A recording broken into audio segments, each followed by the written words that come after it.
Nice. Bon, bah déjà, bienvenue à tous ceux qui vont regarder le live. Je pense qu'une fois de plus, on va refaire le disclaimer comme d'habitude. Ce n'est pas un live politique. On n'est pas là pour prendre une position par rapport à un pays à un autre. On va essayer de faire de notre mieux pour se baser sur les faits et parler du conflit qui est en place actuellement. Je pense que pour commencer, pour toutes les personnes qui nous suivent, Casus, si tu veux te présenter dans le sens où ce que ton média fait, comment est-ce que tu vas rechercher des informations, je pense que ça peut être assez intéressant. Et en effet, il y a de l'écho, je ne sais pas d'où ça vient. Oui, je vais mettre juste mes écouteurs, ça ira mieux. Voilà, normalement ça devrait être Pour bon. répondre à vos questions, oui, le live sera retransmis, il sera disponible en rediffusion comme d'habitude. Donc ne vous inquiétez pas, si vous ne suivez pas la totalité, vous pouvez toujours retrouver tout le contenu ensuite. Ok, normalement c'est bon. Je crois qu'il n'y a plus d'écho. Ouais, Moi, normalement j'entends ça pas devrait être d'écho, bon. là, c'est bon.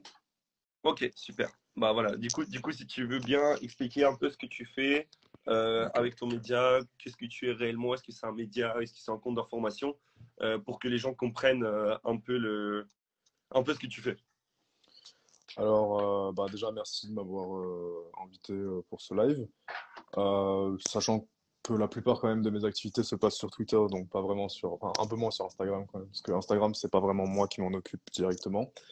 Mais brièvement, donc Casus Belli, un compte que j'ai créé maintenant il y a 2 ans à peu près, qui s'occupe en fait, qui n'est pas du journalisme, qui n'est pas un média, qui n'est pas, voilà, j'ai pas de prétention journalistique, j'ai pas de prétention de faire de l'information, etc. On fait du travail en open source et notamment du renseignement en open source, donc toutes les techniques de renseignement.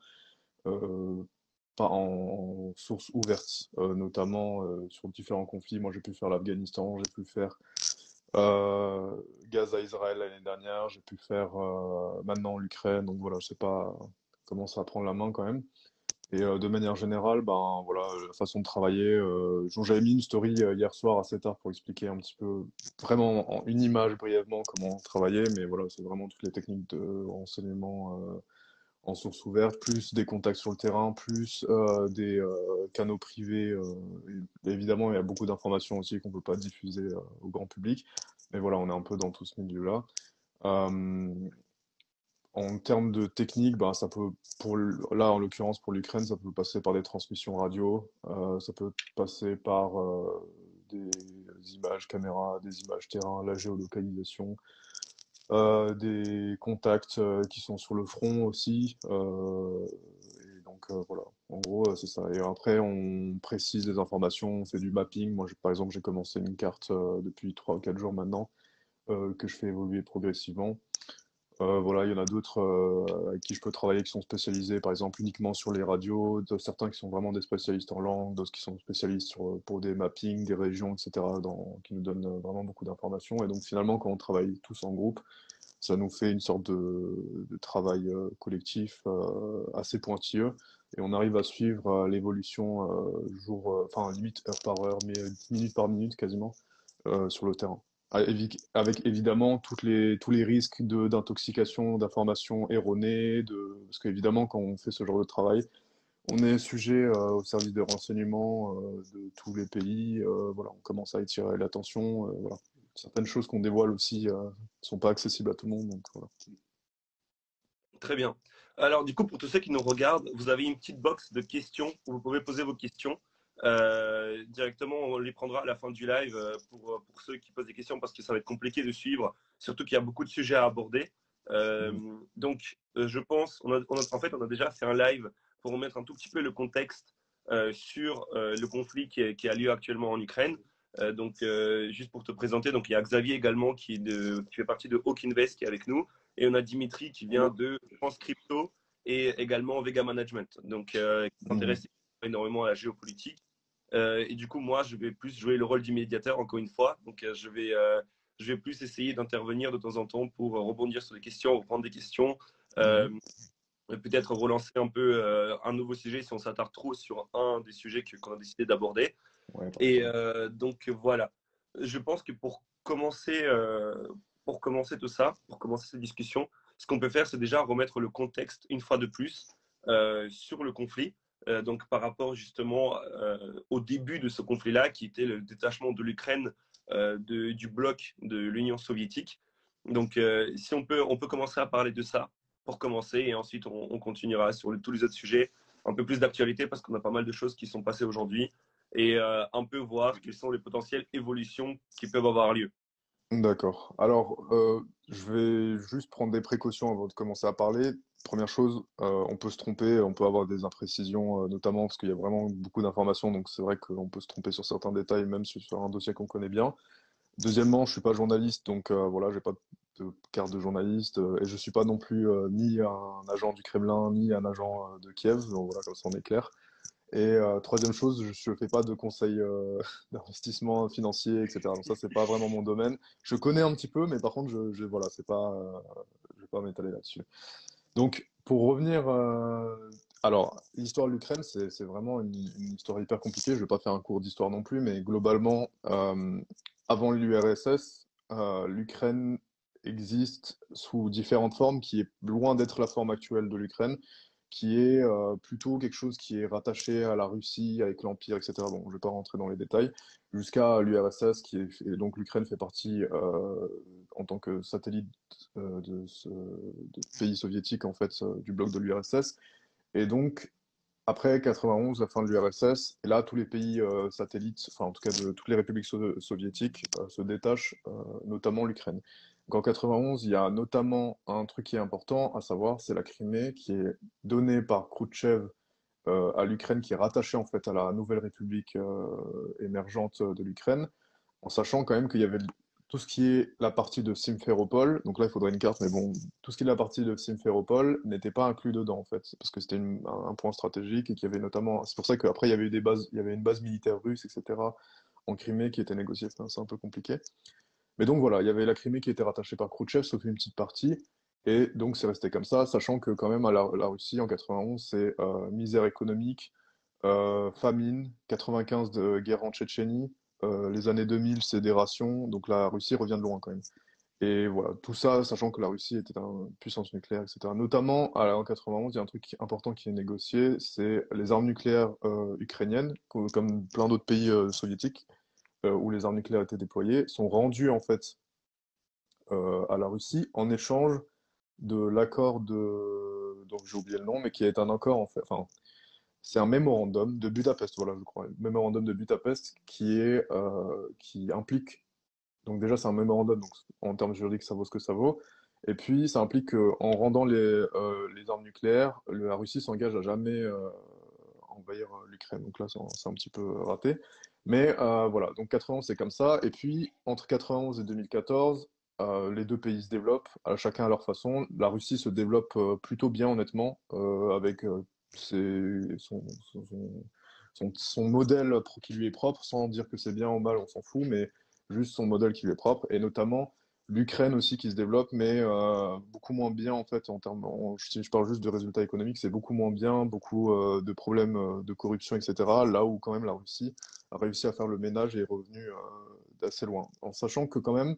Il faut bien comprendre que l'Ukraine est en gros, vraiment en gros, et c'est vraiment plus compliqué que ça, mais l'Ukraine est divisée en deux parties, une partie Est qui est plutôt russophile, russophone, et une partie Ouest qui est plutôt pro-Occident et voire russophobe en fait.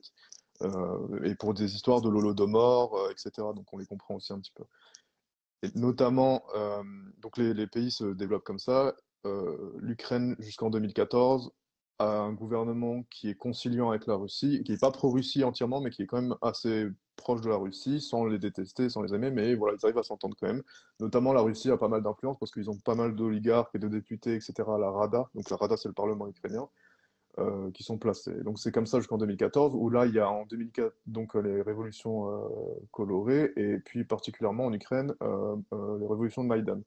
Donc révolution de Maïdan, là on a un soulèvement de la population, etc. Bon, après les détails, je vais pas rentrer dedans parce qu'on peut dire beaucoup de choses, mais pour ce qu'il faut comprendre, c'est qu'on a une partie à l'est, notamment le Donbass, qui devient indépendantiste. Et là, il y a une guerre qui apparaît, etc. Donc, les indépendantistes prennent les armes et sont largement soutenus par la Russie, mais prennent les armes contre le gouvernement de Kiev. Et en même temps, un petit peu après, l'Ukraine la Crimée, pardon, est annexée. par la Russie avec un vote, etc. Bon. Et ce qu'il faut comprendre, en fait, c'est que à l'issue de ça, il y a l'accord de Minsk qui est le truc le plus important en fait à comprendre. C'est l'accord de Minsk qui est signé fin 2014, début 2015, il me semble, qui fait qu'il y a à un moment donné aussi où l'Ukraine est extrêmement faible et la Russie beaucoup plus forte qu'elle, et fait que l'Ukraine doit se soumettre à plusieurs points, notamment accorder un statut particulier aux séparatistes, c'est-à-dire ils sont encore dans l'Ukraine, mais ils ont un statut de région autonome. C'est un peu comme sur les régions autonomes en Chine, c'est un peu, voilà, c'est un petit peu sur ce modèle-là, mais ils restent tout le temps rattachés à la Chine. Et ça implique d'autres choses, comme notamment modifier la constitution pour permettre ce rattachement des régions autonomes. Et il y a aussi des négociations pour des amnisties pour les pro-russes, des échanges de prisonniers, etc. Et notamment aussi un cessez-le-feu dans le Donbass, ce qui n'a jamais été respecté. Il a été violé mais des milliers de fois entre 2014 et entre aujourd'hui. Et donc la situation est restée comme ça. Donc les accords de Minsk, évidemment, les Ukrainiens, notamment les gouvernements qui ont succédé jusqu'à Zelensky en 2019, sont, notamment les partis nationalistes, sont extrêmement opposés à ça parce que c'est une question de souveraineté, c'est une question de voilà. Et Zelensky est élu, une partie de son argumentaire pour être élu, c'était notamment de récupérer les territoires du Donbass, etc. Il faut savoir qu'en Ukraine, il y a quand même aussi des partis un peu extrémistes, voire néo-nazis, en fait, qui sont des minorités. C'est faux de dire que tout le monde est comme ça, mais ils existent quand même, qui étaient des députés, notamment Svoboda, après on connaît les Azov, Haïdar, Ouais. il y a vraiment beaucoup de milices. Il y a les branches politiques qui étaient au Parlement ukrainien et qui prenaient des mesures assez extrêmes parfois, notamment des mesures d'éviction de la langue russe. C'est pour ça que l'ukrainien est apparu, alors que l'ukrainien est une langue extrêmement proche du russe, mais c'est vraiment pour se distinguer en fait. Et notamment, voilà, plein de lois comme ça qui ont été perçues par la Russie en fait comme des persécutions contre cette population, sachant qu'il y a quand même toute une doctrine derrière ça qui dit, pour la Russie en tout cas, qui dit que, et d'ailleurs beaucoup d'Ukrainiens le disent aussi, que les Russes et les Ukrainiens sont un seul peuple en fait et que c'est des frères et qu'il n'y a pas de raison de se faire la guerre. D'ailleurs c'est pour ça qu'on a vu certaines images assez étonnantes. On voyait des soldats qui parlaient avec les civils et les civils leur disaient mais en fait vous faites quoi? Parce que voilà, on est juste un seul peuple, donc ça n'a pas de sens en fait ce que vous voulez. Même les soldats d'ailleurs sur le terrain ils se posaient des questions. Mais bon, voilà, et donc ça reste un petit peu comme ça. Et donc les accords de Minsk ne sont jamais appliqués ni par les Russes, enfin en tout cas, c'est pas les Russes qui doivent les appliquer, mais c'est les séparatistes, parce que c'est signé entre les séparatistes et entre Kiev, mais surtout pas par Kiev, avec des mouvements néo-nazis qui mettent la pression sur le gouvernement. Ils ont aussi des branches armées qui sont sur le terrain et qui sont extrêmement bien fournies, soutenues aussi par des pays étrangers, mais bien équipés, bien entraînés, notamment le bataillon Azov. Et voilà, donc c'est resté comme ça pendant des années. Ça a servi aussi on va dire le narratif russe en disant, regardez, il y a des néo-nazis, donc il faut, bah, ouais, c'est des méchants, donc évidemment c'est des méchants, mais je veux dire, c'est un argumentaire sur lequel ils se sont beaucoup appuyés pour généraliser en fait, et désigner un ennemi aussi. Et donc c'est resté comme ça. 2019, il y a aussi le format de Normandie qui apparaît entre l'Allemagne, la France, l'Ukraine et la Russie pour viser à appliquer ces accords de Minsk, enfin trouver un terrain d'entente pour les appliquer concrètement, parce qu'ils n'étaient jamais appliqués. Et malheureusement, ça échoue. Il y a plusieurs négociations pendant des années avec Macron, avec Merkel, etc.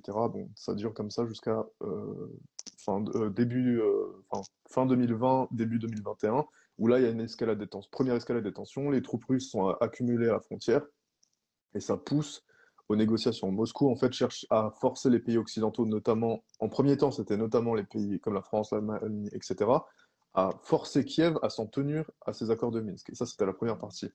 La deuxième partie, c'est donc les troupes se sont accumulées l'année dernière, et on les a vus, et il y avait beaucoup d'invasions imminentes, etc., etc. Ce qui a poussé aussi beaucoup de gens à se tromper, parce qu'en fait, on revoyait la même chose à cette fin d'année. Et jusqu'à la fin de 2021, où là, les Russes jettent la table du format de Normandie, et là, ils disent, c'est bon, on négocie plus avec les Européens, ils servent à rien. Et donc là, ils commencent à négocier en direct avec Washington, et il y a un lien privilégié pendant des mois, il me semble que ça dure de mi-novembre jusqu'à fin janvier quasiment, où c'est que Washington et Moscou qui parlent. Et là, il y a des demandes de négociation. Là, ça carrément, ça élargit. Alors, on fait reculer l'OTAN aux frontières de 97. Et surtout, on force Kiev à appliquer. Et puis, il y a d'autres négociations, le traité ciel ouvert, les renseignements, etc. Bon.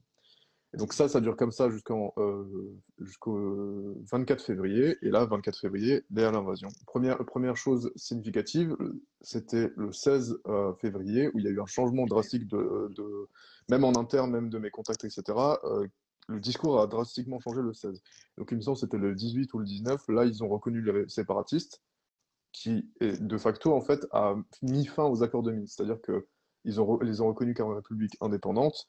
Et donc, en fait, ils ont même signé des accords de défense qui permettaient à la Russie de venir les aider vu qu'ils se faisaient attaquer. Et sachant qu'il y avait aussi un narratif de la Russie qui disait que le Donbass était menacé par une invasion ukrainienne, qu'ils allaient se faire éradiquer, etc., etc., etc.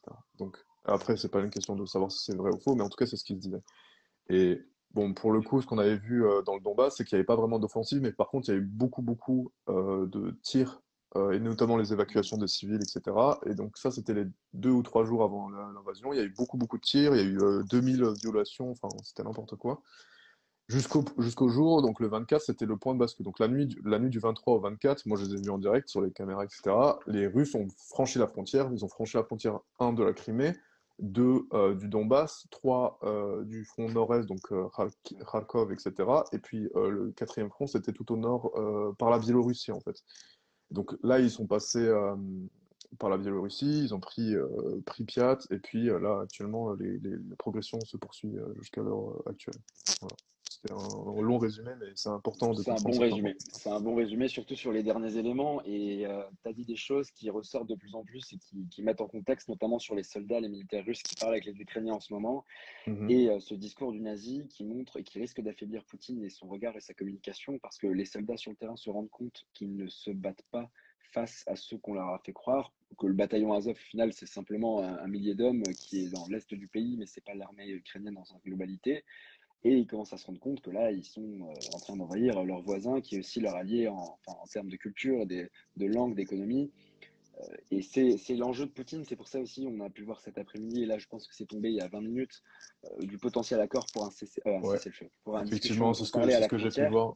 Exactement, c'est ce que j'ai pu voir tout à l'heure. Donc, il y avait des Ouais, négociations qui étaient poussées en fait sous théoriquement, la table depuis avant-hier entre ouais. Kiev et Moscou via la Biélorussie. Et donc ça, c'était négocié. Visiblement, ils ont réussi à trouver un terrain d'entente Ouais, je pour pense que se voir. c'est ça. Ouais. Il y avait juste un sujet, c'était le président ukrainien qui voulait ne pas aller à Minsk. Il ne voulait pas aller en Biélorussie dans un État qui bombardait son pays. Enfin, d'où la Russie était à bout Alors, pour la envahir son pays. Biélorussie, ce qu'il faut préciser, et ça n'a pas été précisé dans la plupart des médias, c'est que les Biélorusses ne sont pas prenants de ce Ouais. conflit. Ils servent Il n'y de a pas de territoire militaire où les Russes, biélorusse. voilà, les Biélorusses ne sont pas en conflit avec l'Ukraine. Non, C'est la Russie qui non. est passée par le territoire biélorusse. Ça, c'est quand Exactement. même Ils ont assez fourni les important à comprendre. infrastructures et les bases. C'est un peu comme la Turquie avec les États-Unis. Il y a des bases militaires et Voilà, il y a un simple voilà, passage pour sachant aller que vers la quand même, Syrie. pour comprendre ça, il faut comprendre que la Biélorussie est rentrée dans un cercle qu'on appelle l'État de l'Union, en fait, qui est une intégration progressive de la Biélorussie à la Fédération de Russie. C'est-à-dire que la Fédération de Russie, comme les États-Unis, c'est un État fédéral, et donc ils ont plusieurs États, notamment la Tchétchénie, notamment, Ouais. enfin voilà, ils ont plein d'États. Et puis, ben, la Biélorussie a été proposée à intégrer la Russie alors qu'avant, la Biélorussie était beaucoup plus proche de l'Occident. Ouais. Ils lui ont proposé d'intégrer l'État de l'Union suite aux manifestations de 2021 ou de 2020. Je ne sais plus exactement, Suite je à crois que c'était l'élection 2020. de la Voilà, réélection donc de la réélection Loukachenko. de Loukachenko qui était à 80%, quelque chose comme ça. Mais en tout cas, les gens ont manifesté.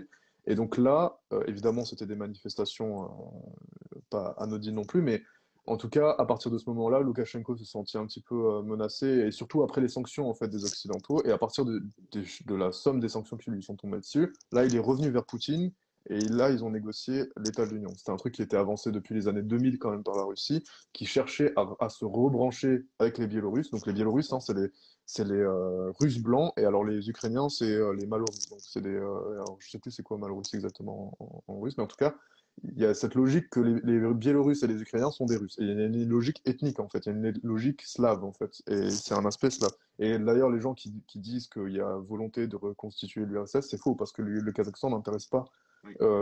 parce que c'est pour des questions Toute cette ethniques. partie, hein, toute Voilà. cette partie Ouzbékistan, Kazakhstan, un peu d'Asie centrale n'est pas dans les mêmes enjeux Non, ça n'a pas du tout les mêmes enjeux pour la Russie. Alors, ils ont des enjeux, mais c'est pas les mêmes.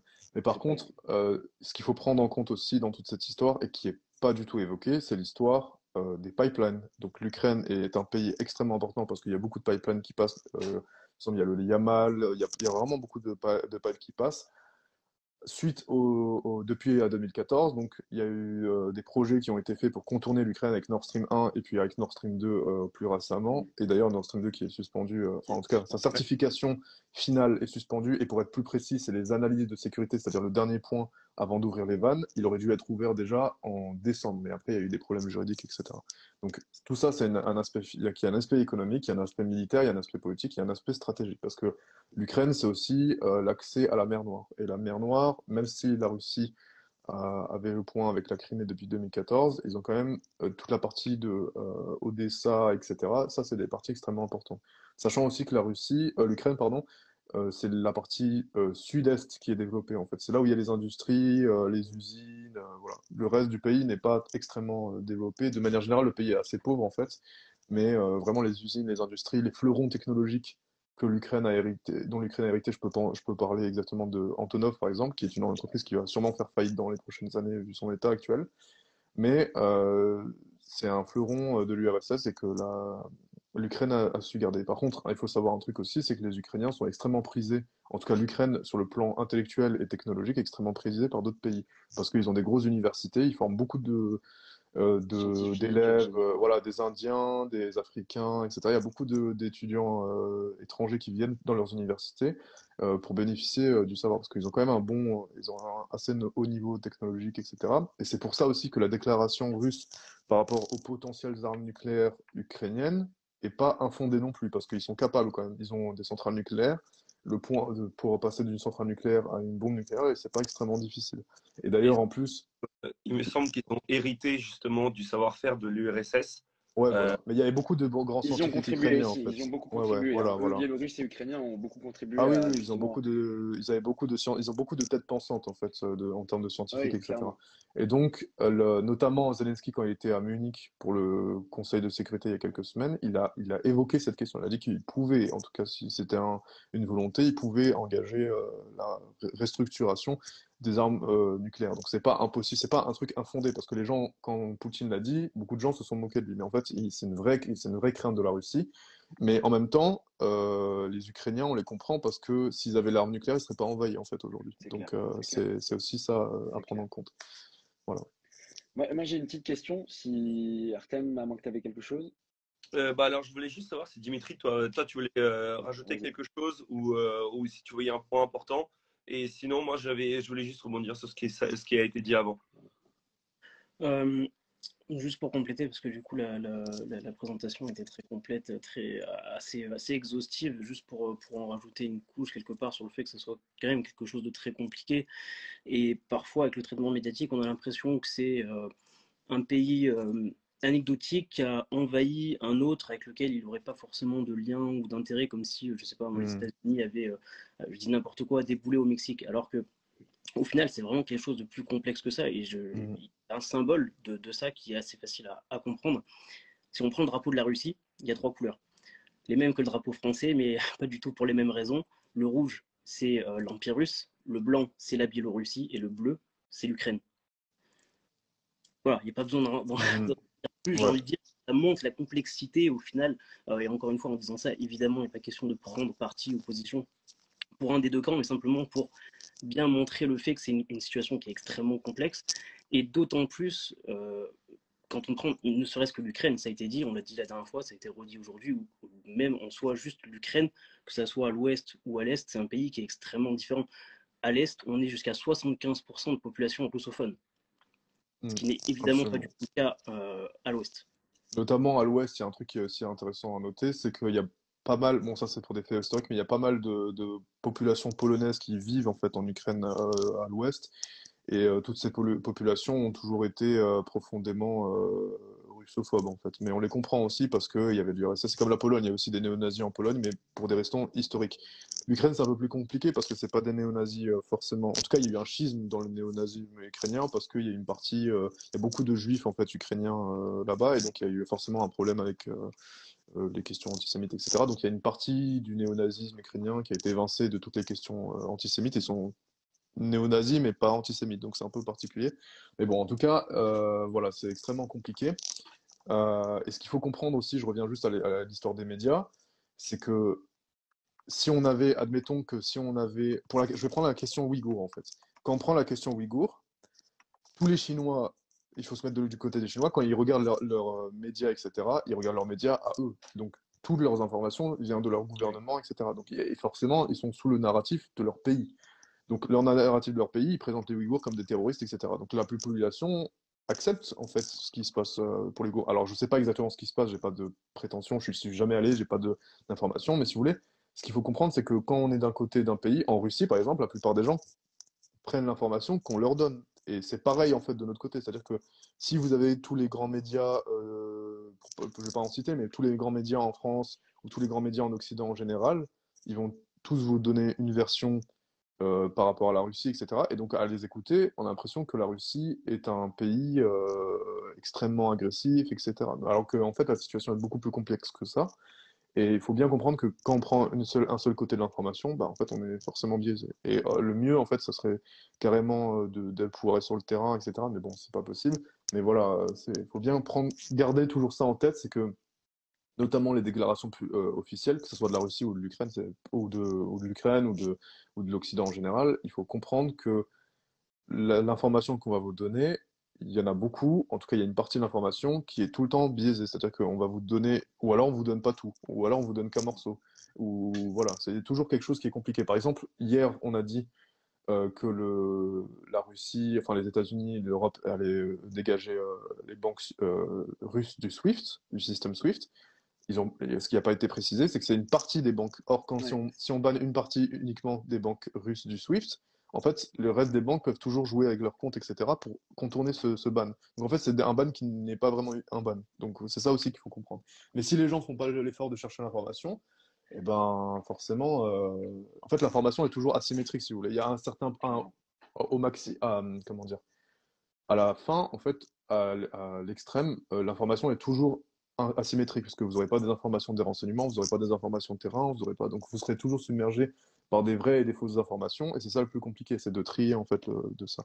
Mais voilà, c'est juste une Mais précision. surtout que pour l'exemple de ce que tu as dit avec Swift, typiquement, on s'aperçoit que les banques qui n'ont pas été sanctionnées, c'est principalement les banques, notamment la banque de Gazprom, qui n'ont pas Ouais. sanctionné pour pouvoir continuer à payer le gaz qu'on importe en Europe. Donc Ah c'est bah même un peu absolument, ironique. ah bah On sanctionne, absolument, mais pas trop non plus. bah absolument, bah c'est exactement ça en fait le point qui a été soulevé hier, c'est qu'en fait tout le monde s'est réjoui que c'était un ban de Swift. Ce qu'il faut comprendre, c'est qu'on peut pas. C'est extrêmement compliqué de virer un pays membre de l'OPEC du système SWIFT, en fait. Sinon, ça fait bouger toute l'économie internationale de manière Clairement, significative. Surtout la Russie, clairement. qui est un gros pays producteur de gaz, etc. Si on dégage la Russie du jour au lendemain, déjà non seulement elle a un système parallèle, donc c'est pas, elle sera pas, elle a Elle toujours se une bouée de redressera. sauvetage. Voilà, elle se redressera sur le long terme, mais surtout, ça va faire un choc pour tout le monde. Et puis, un truc qui n'a pas été évoqué en France en particulier, la plupart des investissements français, Total, etc., ils sont en Russie. Donc, quand les Américains ou l'Union européenne veulent mettre des sanctions, en fait, ils tapent aussi sur Total, et donc finalement sur nous aussi. Et ça, c'est un truc qui n'a jamais été évoqué de manière sérieuse, c'est que en fait, les sanctions qui sont en train d'être préparées, il y a une partie qui nous touche en fait directement. C'est-à-dire qu'on Bien sûr. on tape dessus et puis on se tire dans le Et, pied en même temps. Donc, c'est ça Et il qui y est a même une compliqué. désinformation, il y a même une désinformation, ça j'entendais il y a 2 jours, on disait que le marché russe représentait une très petite partie de l'activité des entreprises françaises, ce qui est totalement faux. Ah bah, c'est absolument Auchan, faux. Auchan est un des leaders de la grande distribution en Russie, Société Générale Bah, détient la cinquième banque bah russe, Yves Rocher, je Renault peux a dire. l'ADA. Ouais, voilà, absolument. Il y a Renault, Yves Rocher, Total, il y en a vraiment beaucoup, hein. Danone. D'ailleurs, en On est, plus, Pour faire pour, simple, pour... la France, c'est le premier ouais, c'est ça, employeur étranger en c'est ça. Russie. Quand C'est on un y Alors, des je n'ai pense. pas premiers les chiffres, partenaires. ça c'est possible, ça m'étonnerait même pas que ça Ah, soit le mais cas, mais par contre, ce que je peux dire, c'est qu'à peu près, à l'époque, en tout cas, 25%, il me semble, des investissements de Total, c'était en Russie, en Ouais, fait. ouais, non, mais c'est Donc, ça, c'est 100%. ça. Je sais pas si ça a évolué beaucoup, mais ça doit être dans Mais je ces crois que c'est eaux-là, dans en tout cet cas, ordre de toujours. grandeur, on doit être un tout petit peu en dessous de 20% Ouais, aujourd'hui, voilà. mais je veux dire, c'est des marchés qui sont Et c'est énormes. et surtout pour la France, c'est un truc vraiment particulier. Pour donner à quel point c'est un truc particulier, on a l'ancien PDG de Total qui était de Marjorie et qui est décédé il y a quelques années en Russie. Il servait en fait de pont, de liaison entre les investissements, mais aussi la politique de manière générale entre la France et la Russie. Et il était tellement apprécié en Russie qu'il avait tellement des bons contacts, etc., que quand il est décédé, le premier navire pétrolier pardon, pas pétrolier, de gaz liquéfié, il me semble, russe, un des plus gros, ça s'appelle maintenant de Marjorie. En fait, ils l'ont bâti en son nom. Et d'ailleurs, en plus, ce bateau, c'est le premier qui a franchi la route du Nord, en fait, qui était gelée. Ok. Il a complètement brisé. Il a passé l'année dernière, il me semble. Et donc voilà, ça aussi, c'est l'aspect Une autre petite source, environnemental aussi une important. autre petite source de tension géopolitique entre d'autres pays, la Grande Route du Nord. Ah oui, bah alors ça c'est un truc qui n'est pas évoqué parce que en fait, si on, je fais juste une parenthèse sur l'aspect Ouais, non, bien écologique sûr. qui est toujours évoqué mais de manière catastrophique. Or, c'est vraiment pas, en fait, si vous voulez, l'écologie touchera pas la même façon tous les pays en fait. Si vous voulez, peut-être que pour Singapour, bah eux, c'est plus dangereux pour eux, mais pour la Russie, c'est une aubaine en fait. C'est-à-dire que tous les territoires qui sont extrêmement difficiles à exploiter au nord de la Sibérie, etc., bah là, ils vont devenir accessibles. Donc, il y a beaucoup de ressources qui vont devenir. Mais c'est pareil pour le Canada, c'est pareil pour un petit peu les États-Unis aussi. Donc, c'est pas du tout. La question environnementale est extrêmement mal évaluée. Ça, c'est que mon avis, mais je trouve. Et tous les pays aussi, en général, au nord, eux, vont par contre bénéficier de ça. Et peut-être que les pays du sud vont plus subir ça, c'est vrai. Mais ce qui est aussi important, c'est que tout le cercle nord, arctique, etc., actuellement, et depuis quelques années, et ça, je l'ai vu, images satellites à l'appui, etc., on voit beaucoup d'activités militaires. Parce qu'en fait, Ouais. non seulement ça va ouvrir des voies commerciales qui sont beaucoup plus rapides que de passer par exemple je pense pour la Chine, c'est pour ça que la Chine s'intéresse aussi au pôle Nord. Pour la Chine, elle va plus passer par le sud et puis après par l'Inde et puis etc. Là, elle va passer simplement par tout le nord, elle va passer par les eaux de la Russie dans le Grand Nord et puis elle revient en Europe. Ça Il coupe me le semble que globe en ça, deux. voilà, il semble que ça réduit le trajet de 30% ou quelque chose, c'était à peu près de ça en termes de C'est délai. énorme. Donc c'est C'est énorme. énorme pour un producteur comme la Chine. Et tout ça, c'est un territoire qui est en train d'être militarisé de manière extrêmement importante. Il y a des troupes qui sont entraînées spécifiquement pour ces territoires, etc. Donc Ouais, c'est là, vrai. ça c'est un truc qui est pas, qu'on le voit pas maintenant. Enfin, les Américains l'évoquent parce que ici, en France, on a encore du retard par rapport à ça, mais c'est un truc qui est en train de venir. Et ça va venir beaucoup plus vite que ce qu'on pense. Voilà. Ah, bien sûr. Et du coup, pour enchaîner sur ce qu'on disait par rapport à ce qui a été fait en fait en Europe et dans les pays des alliés, comme on les appelle, donc par rapport à l'invasion russe. Donc, quand on a préparé ce live de base, l'une des questions qu'on avait préparées, c'était est-ce qu'on arriverait à une guerre chaude. Mhm. Pour le coup, entre le moment où on a préparé les questions, on a eu une escalade assez importante Ouais. de ce qui s'est passé. Et donc, Mhm. en fait, c'est plutôt réagir ou donner notre avis par rapport aux sanctions qui ont été appliquées. Ce qu'il faut comprendre, c'est que donc lors du discours du président Biden, il a dit que les sanctions vont également impacter les États-Unis et que ça va être compliqué pour la population et Mhm. que ça va pas être facile tout simplement parce que les business aux États-Unis vont également être impactés. Ça, c'est le premier point. Et le deuxième point, c'est que entre les sanctions qui ont eu lieu en 2014 et aujourd'hui, l'économie russe n'a plus rien à voir avec ce qui c'était avant. Et donc, les sanctions ne sont plus forcément aussi impactantes. Et du coup, la question que je pense qui pourrait être pertinente à poser, c'est est-ce que les sanctions qui ont été mises en place aujourd'hui vont avoir un réel impact sur l'économie russe et si cette pression-là pourrait en effet faire en sorte que les troupes russes se retirent de l'Ukraine?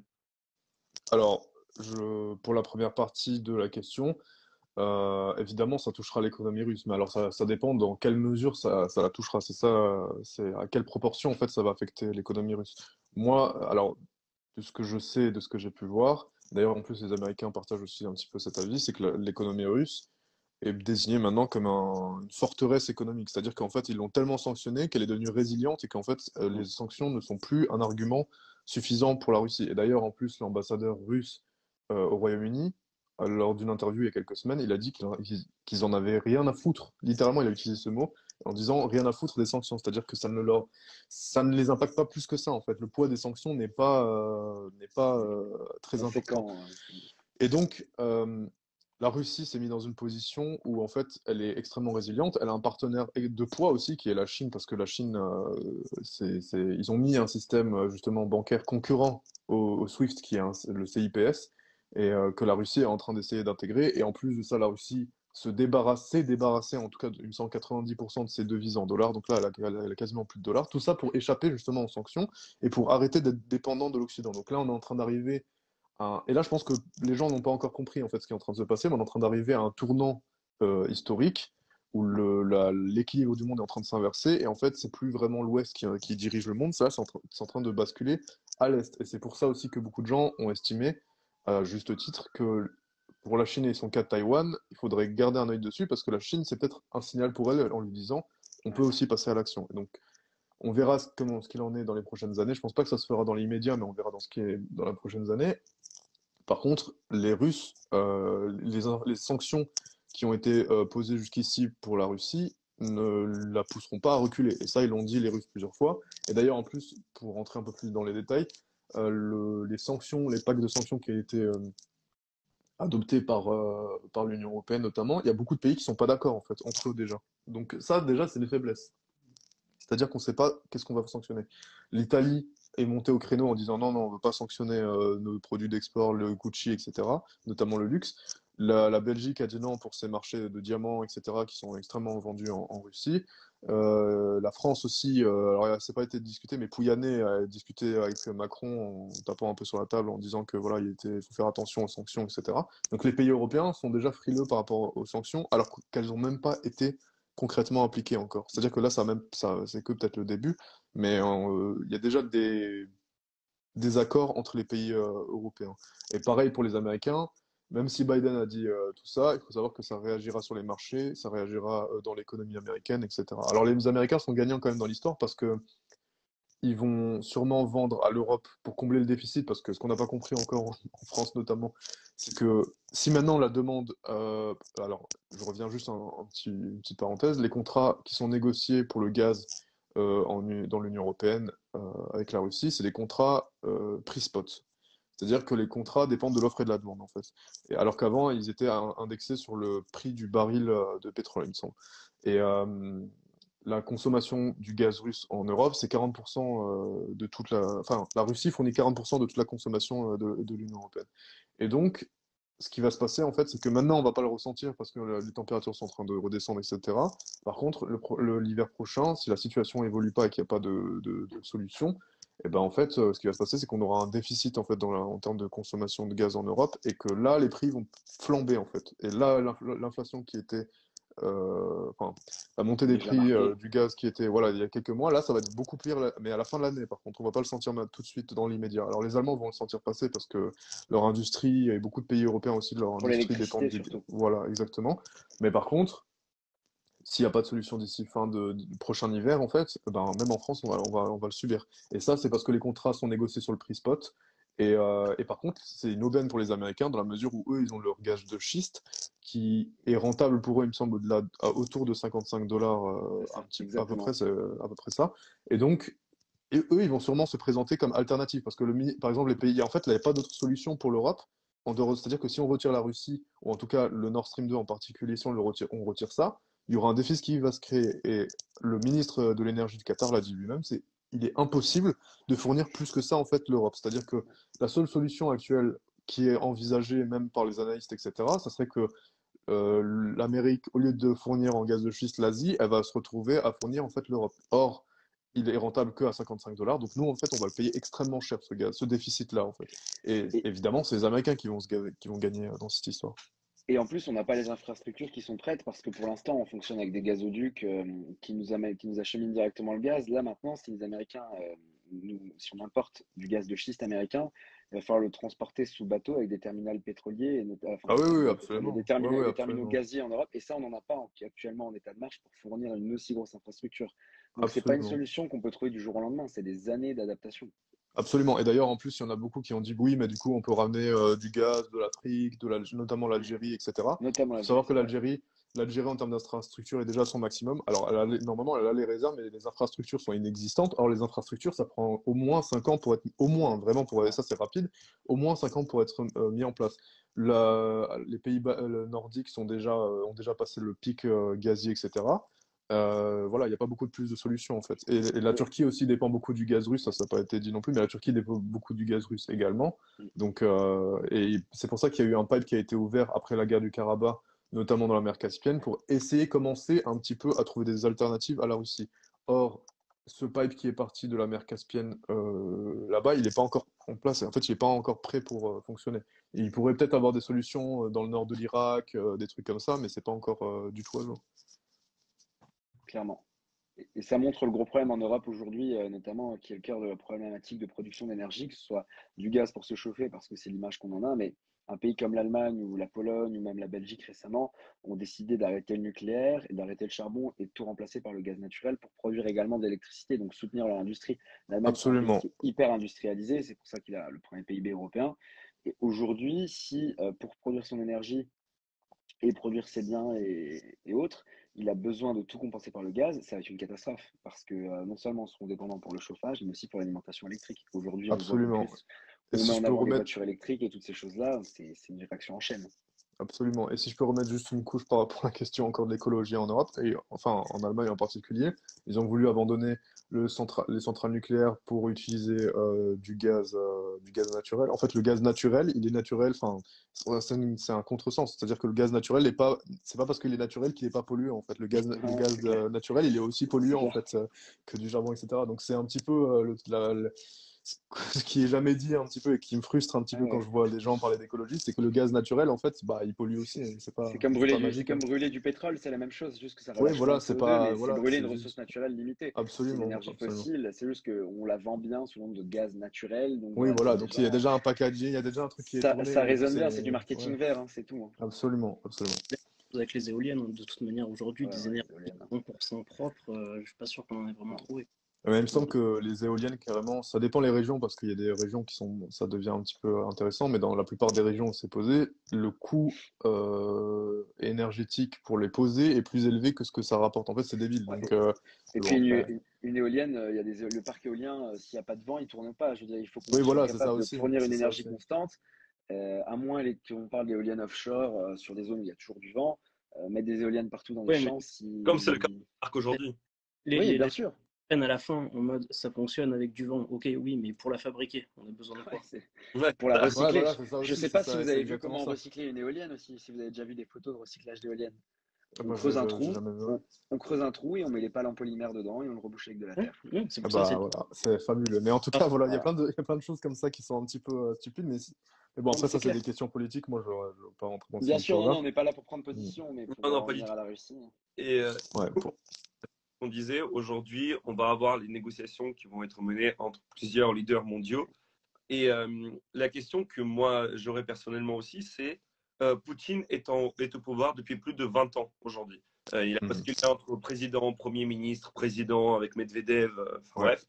Euh, Aujourd'hui, c'est l'une des personnes qui a connu le plus de présidents, qui a connu le plus de pays, qui a Mhm. connu l'évolution des pays, que ce soit en Europe, aux États-Unis et même la Russie en elle-même.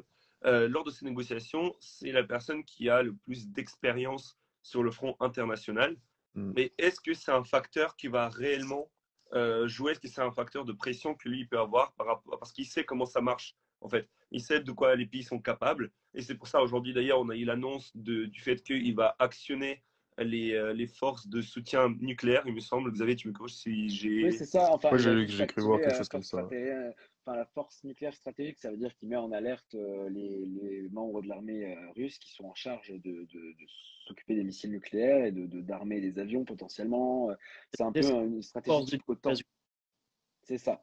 C'est En un gros, peu la c'est la force stratégie type de OTAN. dissuasion qui peut être nucléaire ou C'est pas. ça. Voilà, C'est c'est les ça, mêmes qui exactement. peuvent être armés nucléairement ou pas. Donc, il y a un Absolument. Et donc, du coup, pour revenir à ma question, c'est Poutine, aujourd'hui, il a un réel avantage par rapport à son expérience. Et donc, quels seraient potentiellement les avantages que l'autre côté aurait, donc le bloc occidental? Ah, je crois qu'il y a un petit bug avec Ah, le. un problème de connexion. Bon, ça va revenir. En attendant, du coup, si, pour répondre à ta question, les avantages du bloc occidental, ils sont évidemment comment dire, ce conglomérat massif d'ensemble de pays occidentaux qui sont alliés et qui peuvent, de concert, quand ils arrivent, évidemment, à se mettre d'accord. On l'a vu, ça n'a pas été le cas, mais là, ils commencent à être un peu plus d'accord, avec notamment l'Allemagne, qui au début avait refusé de bannir la Russie de SWIFT, et finalement, ça a changé.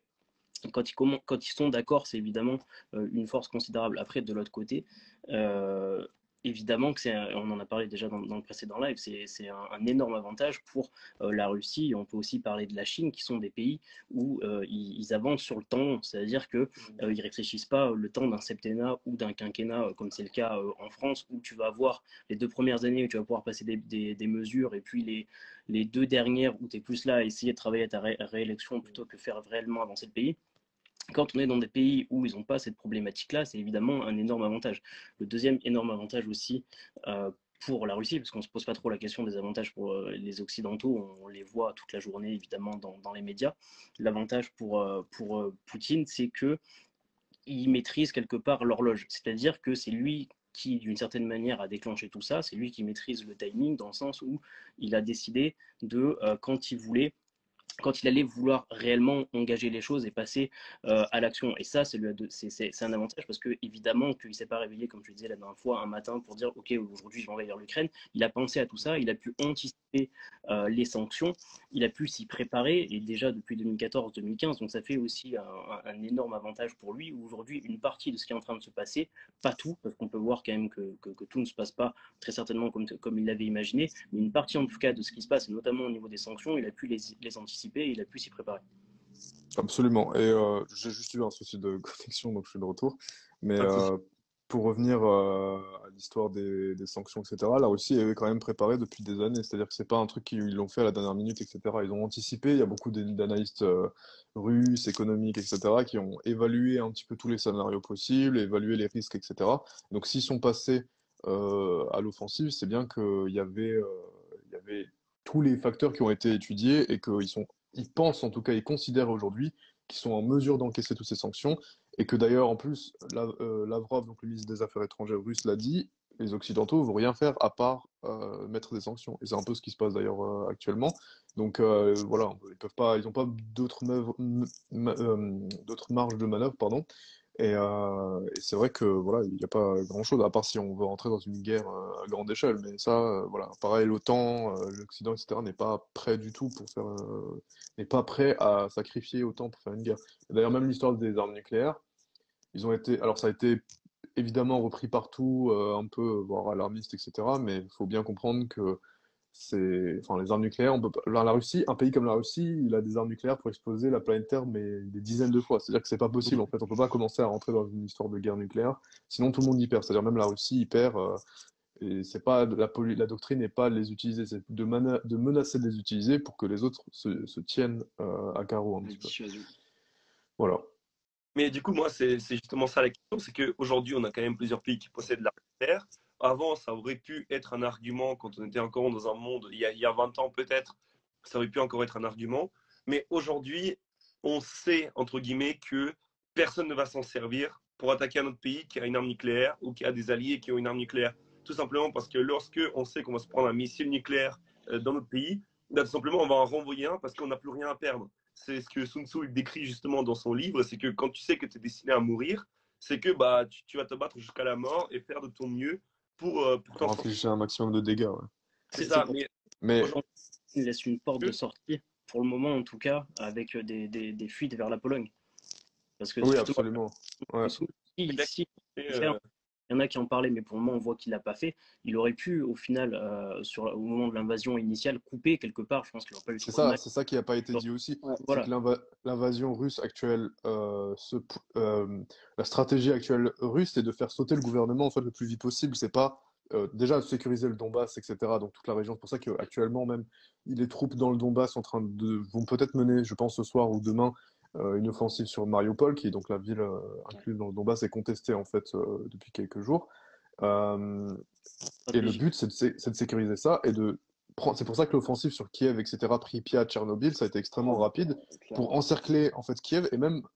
Alors d'un point de vue militaire, parce que ceux qui n'ont jamais porté une arme, enfin, moi j'ai vu beaucoup de gens qui parlaient mais qui n'ont jamais porté une arme. Alors quand on n'a pas porté une arme, c'est extrêmement facile de parler et d'évaluer certaines choses. Mais bon, ce que moi j'ai constaté, c'est que les Russes ne sont pas intéressés par la partie ouest. C'est-à-dire déjà ils sont pas allés chercher, ils auraient pu bloquer, hein, ils auraient pu entièrement bloquer, créer une ligne, etc. Mais ils l'ont pas fait. Donc ça veut dire que ils laissent une issue de sortie, et puis leur intérêt, c'est de faire sauter le gouvernement actuel. Là, ils sont en train d'avancer autour de Kiev, en tout cas au front nord. Et je pense que le but ultime est d'encercler en Ouais. fait Kiev pour pousser à la démission le gouvernement. Alors là, vu qu'il y a les négociations de paix, etc., ça a un peu évolué, mais je pense que le plan initial, c'était ça, c'était de le faire Bah sauter, oui, de mettre un nouveau clairement. gouvernement et d'avoir un gouvernement ukrainien qui serait plus favorable. C'est Après, en se retirant après, parce que je pense pas que la Russie, avec 190 000 hommes, veuille occuper l'Ukraine. C'est pas suffisant, en fait. pas du tout. Notamment qu'on voit déjà des groupes d'insurgés qui sont en train de se former. Il y a des armes qui sont distribuées à littéralement tout le monde. Il y a Ouais. il y a des appels aux combattants étrangers. Moi, j'ai eu même en DM des gens qui me demandaient si je pouvais, enfin, si je savais comment Aller en Ukraine, partir, aller en Ukraine pour combattre, etc. Non, mais ça, c'est des trucs assez sérieux. Donc, il y a beaucoup de gens, même les civils ont des armes. Tout le monde a une arme chez soi, à la maison. Enfin, c'est un peu, d'ailleurs, c'est extrêmement dangereux, mais bon, c'est ça. D'ailleurs, il y a déjà eu des pillages, etc. Mais bon, ça, c'est une autre question. Mais voilà, pour dire que pour une armée régulière, c'est extrêmement compliqué d'avancer dans un terrain où tout le monde est hostile, tout le monde est un guérilla, en fait. mais C'est une guerre de guérilla. mais Et c'est ça surtout. c'est pour ça aussi que je pense que l'armée russe n'entrera pas à l'intérieur de Kiev. Alors, restera toujours à la banlieue. Si elle rentre à l'intérieur, les troupes vont être trop exposées parce que évidemment, enfin, c'est extrêmement. Il faut se rendre compte de la complexité. Et je dis ça par expérience, mais de la complexité d'avancer dans un territoire urbain. C'est peut-être les guerres les plus Le plus dur, compliquées, surtout dans une grosse capitale en fait. Vous avez des bâtiments, tout le monde a la fenêtre, etc. C'est extrêmement difficile. clairement. Donc voilà. Non, mais On l'a clairement. vu presque, excuse-moi du coup, avec Non, vas-y, l'Afghanistan, vas-y.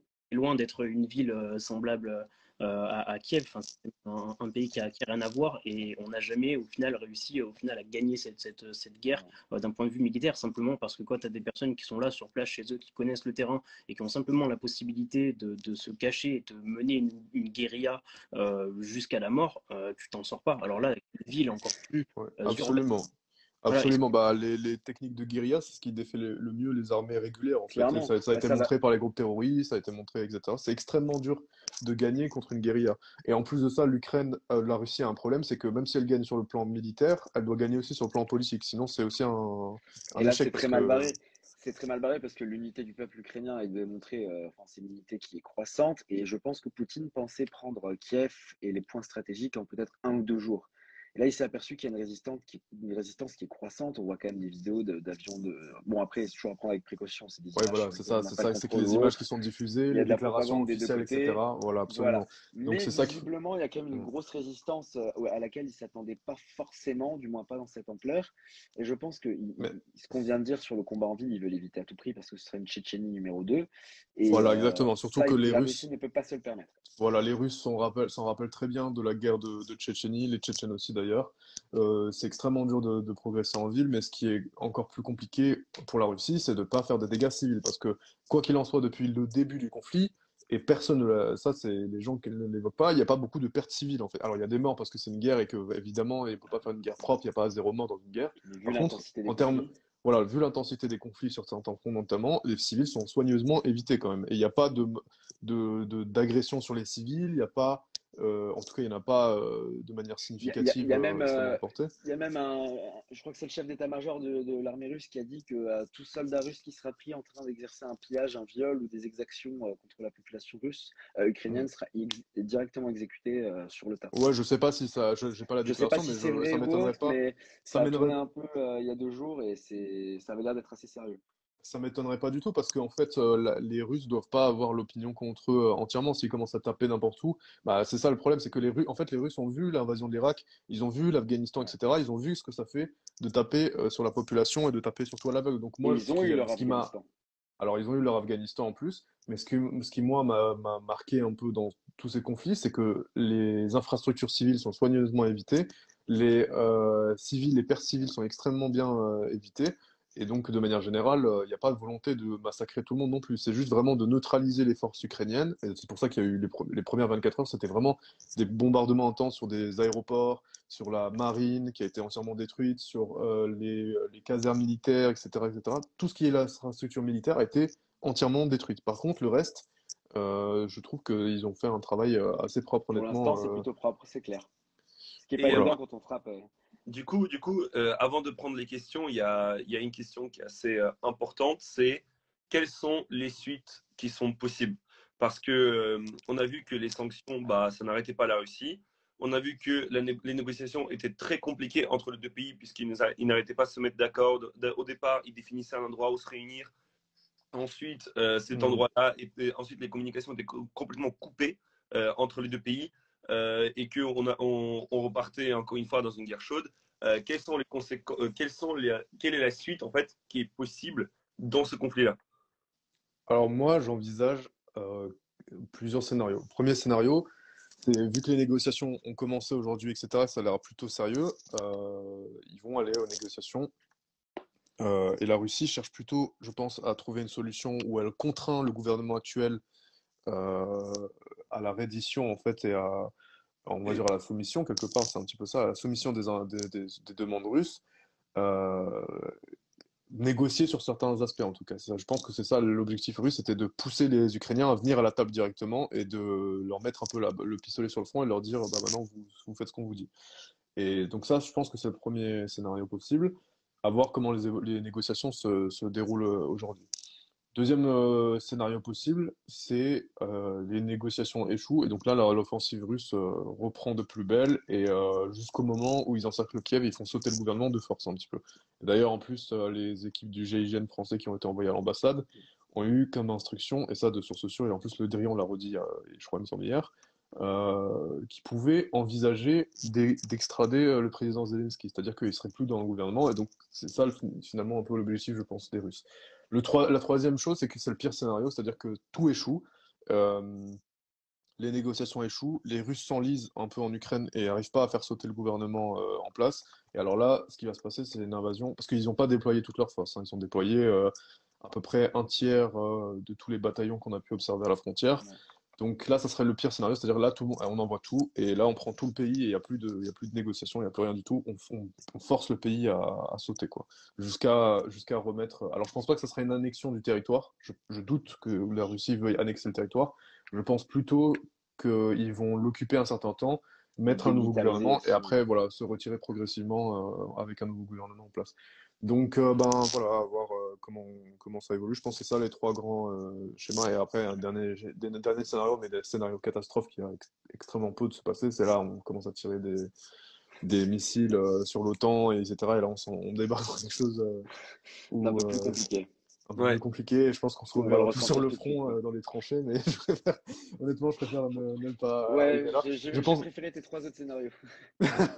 bah ouais, mais je pense que ça se passe. Honnêtement, je pense que ce dernier scénario est vraiment le scénario de catastrophe en termes de Ouais. probabilité. Il est extrêmement proche de zéro. Je pense plutôt que le premier est le plus sérieux, le deuxième Mm. aussi. Et après, on verra toujours comment ça avance. Alors, évidemment, je suis obligé de raisonner en probabilité. Moi, en plus, je pensais que la Russie passerait pas à l'action. Je me disais que là, c'était une forme de négociation et voilà. Mais visiblement, ils en ont eu assez marre des négociations. Ils sont passés directement à l'offensive. Donc voilà. Et du coup, dans les options, ce qui n'évoque pas, c'est une guerre nucléaire, parce que ça vraiment, Alors c'est oui, trop alors négatif d'arriver. un, un conflit avec l'OTAN implique un petit peu quand même tellement de pays. Il faut bien comprendre que si jamais la Russie, d'ailleurs c'était une crainte, mais si jamais la Russie euh, passait la frontière d'un pays de l'OTAN, tous les pays de l'OTAN sont automatiquement en guerre à cause de l'article 5 de l'OTAN contre la Russie. Et évidemment, si tous les pays, notamment les États-Unis, la France, le Royaume-Uni, etc., entrent en Royaume-Uni. guerre avec voilà, tous ces c'est des pays nucléaires. Donc voilà, ça serait vraiment le. Enfin, mais l'arme nucléaire, en fait, en fait, les gens se rendent pas compte que Hiroshima et Nagasaki, c'est rien du tout en fait par rapport à ce qui existe aujourd'hui. C'est-à-dire que une bombe disponible, une bombe nucléaire, et la Russie, je crois, en a des dizaines de milliers. Ça 6000. rase Paris et sa banlieue. Ouais, voilà, donc 6000. Ça rase Paris et sa banlieue, mais c'est une seule. C'est-à-dire que là, ils en ont 6000. En fait, 6000, c'est assez pour détruire tout le continent américain, le continent européen et tout le monde, en fait. Donc, Au bout c'est d'un juste. moment, il en suffit d'une dizaine ou d'une quinzaine et il n'y a plus de vie sur Terre, hein. Je veux dire, à un moment, Oui, ça voilà, apparaît voilà, c'est ça aussi. Mais une par sorte contre, d'enfer nucléaire. et en plus, les Occidentaux n'ont pas l'avantage parce que les Russes ont des missiles hypersoniques. C'est-à-dire que c'est des missiles qu'on peut pas en tout cas, la technologie actuelle ne permet pas de les intercepter. Ils vont trop vite, en fait, pour les systèmes de défense. Et donc, en fait, même limite, les Russes seront gagnants dans tout ça. Donc, c'est ça le pire schéma. C'est surtout ça qui les rend totalement ininterceptables. Ouais, absolument. Et donc, voilà. Mais je pense que ce scénario-là est vraiment très peu J'espère. probable. Bah, tout le monde, je pense, espère, mais là, on se dirige plutôt vers des Non, ouais, négociations. Donc, clairement. je trouve d'ailleurs que les négociations, les premiers signes de négociation sont plutôt encourageants. La Très guerre, ça fait même encourageant. pas une semaine, la guerre ne fait même, ça fait même pas une semaine qu'elle a commencé. Les Ukrainiens sont déjà, on va dire, au table de négociation. Ça a l'air d'être, on va C'est bon peut-être signe. arriver vers la fin, quoi. Enfin, on Ouais. espère. Et du coup, Espérons-le. je vais reprendre quelques questions parce que pour la plupart, on a répondu, dont Enguerrand qui parle justement de l'actionnement des forces. Stratégique nucléaire C'est de ça, dissuasion. exactement. On en a déjà parlé. Il y a une question que je trouve intéressante, c'est en quoi est-ce que cette guerre peut bénéficier la Russie? Est-ce qu'il y a un intérêt encore parce qu'au départ, on pensait justement au territoire qui était riche en ressources naturelles, que c'était un pays qui était stratégique pour la Russie, que c'était une fierté russe, etc. Est-ce qu'aujourd'hui, il y a encore des éléments qui peuvent faire en sorte que la Russie en sorte gagnante de ce conflit-là? Et en fait, il faut comprendre que l'Ukraine est un pays extrêmement intéressant, important pour beaucoup, pour les États-Unis en premier. D'ailleurs, en plus, Brzezinski, j'invite tout le monde à le lire aujourd'hui. Il a écrit son livre en 97, mais c'est extrêmement révélateur des intentions, notamment la partie où il parle de l'Ukraine, c'est extrêmement révélateur des intentions des États-Unis sur ce pays parce que c'est le pays tampon entre la Russie et puis l'OTAN en fait, parce que de l'autre côté il y a la Pologne. Et même si on parle évidemment des pays baltiques qui sont membres de l'OTAN, mais par contre ces pays-là n'ont pas d'aviation, n'ont pas, donc c'est un peu particulier comme pays. Si vous voulez, ces pays n'ont pas la même menace, ils n'ont pas le même poids dans l'OTAN que la Pologne par exemple. La Pologne est un pays extrêmement important, et notamment il y a des missiles particulier de l'OTAN. Et puis voilà, donc c'était toujours l'Ukraine faisait toujours la jonction entre les deux. C'est pour ça aussi que l'Ukraine n'a jamais été intégrée dans l'OTAN parce que il n'y a pas d'intérêt pour les États-Unis de la faire rentrer. Il vaut mieux avoir un tampon, plus un pays tampon pardon, que d'avoir un pays comme l'Ukraine. Et en plus de ça, à cause du Oser. Donbass et de la Crimée, ils ne pouvaient pas intégrer l'OTAN. C'est un peu comme la Géorgie. Et pour la suite de la question, alors les enjeux de la Russie en Ukraine. Euh, D'abord, c'est d'avoir un gouvernement qui est influencé, qui peut être influençable par la Russie. Voilà, je dirais ça comme ça, parce qu'en fait, les événements de 2014 ont fait sauter l'influence de la Russie sur ce pays. Ils n'auraient plus beaucoup d'influence dessus, notamment parce que des séparatistes, bah, du coup, ils étaient séparatistes, et puis l'Ukraine était annexée par la Russie, ce qui fait que au Parlement ukrainien, la voix des populations russophiles, etc., avait beaucoup moins de place dans le Parlement ukrainien, puisque la Crimée avait dégagé, et puis le Donbass n'était pas intégré dans toutes ces populations. Et donc la Russie, de facto, avait pas d'influence, aurait plus la même influence en tout cas qu'au Parlement. Et donc ça, déjà, c'est le premier point. Et ensuite, évidemment, il y a tout l'aspect économique, en fait. C'est-à-dire que l'Ukraine a toujours, par exemple, a mis un blocus sur le Donbass. En plus, il y avait des territoires qui étaient contestés du Donbass, en tout cas que les séparatistes revendiquaient, et les Ukrainiens se trouvaient sur cette ligne de front. Enfin voilà, c'est à plusieurs niveaux. Et puis après, le point intéressant aussi, c'était le reste, notamment les villes. C'est pour ça aussi que l'offensive au sud est plus rapide que celle au nord. Enfin ça, je l'ai vu avec mes cartes, etc.